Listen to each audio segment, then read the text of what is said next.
प्राचीन काल में राजा उत्तानपाद की दो रानियां थीं, सुनीति और सुरुचि।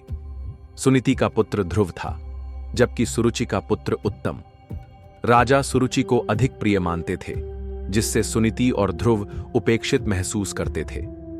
एक दिन ध्रुव ने देखा कि राजा उत्तानपाद अपने पुत्र उत्तम को प्रेम से गोद में बैठाए हुए हैं।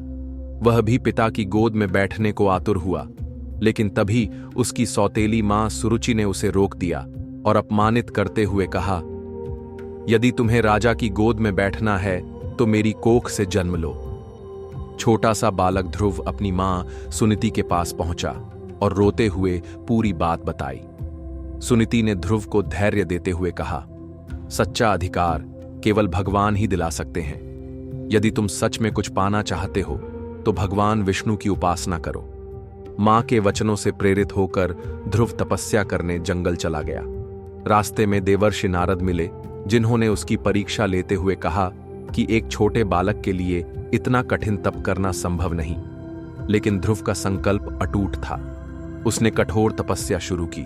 पहले केवल फल खाए, फिर जल छोड़ दिया और अंत में एक पैर पर खड़े होकर ध्यान करने लगा।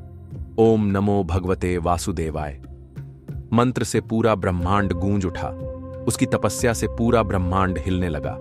भगवान विष्णु उसकी भक्ति से प्रसन्न हुए और प्रकट होकर बोले, वत्स, मैं तुम्हारी भक्ति से प्रसन्न हूं। मां सुरुचि ने तुम्हें अपमानित किया, पर तुमने प्रतिशोध नहीं लिया, बल्कि भगवान की शरण ली।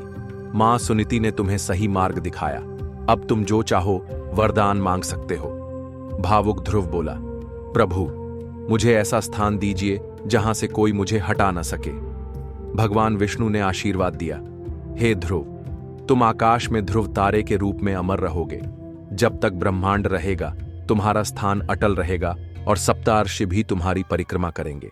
लेकिन पहले जाओ और पृथ्वी पर राज करो। 36,000 वर्षों तक राज्य करने के बाद तुम मेरे पास आओगे। ध्रुव घर लौट आया। राजा उत्तानपाद ने उसे राजा बना दिया। वर्षों तक उसने धर्मपूर्वक शासन किया और अंत में आकाश में ध्रुव तारे के रूप में अमर हो गया। आज भी वह तारा उत्तर दिशा में अटल और चमकता हुआ दिखाई देता है, हमें अडिग संकल्प और भक्ति की सीख देता है।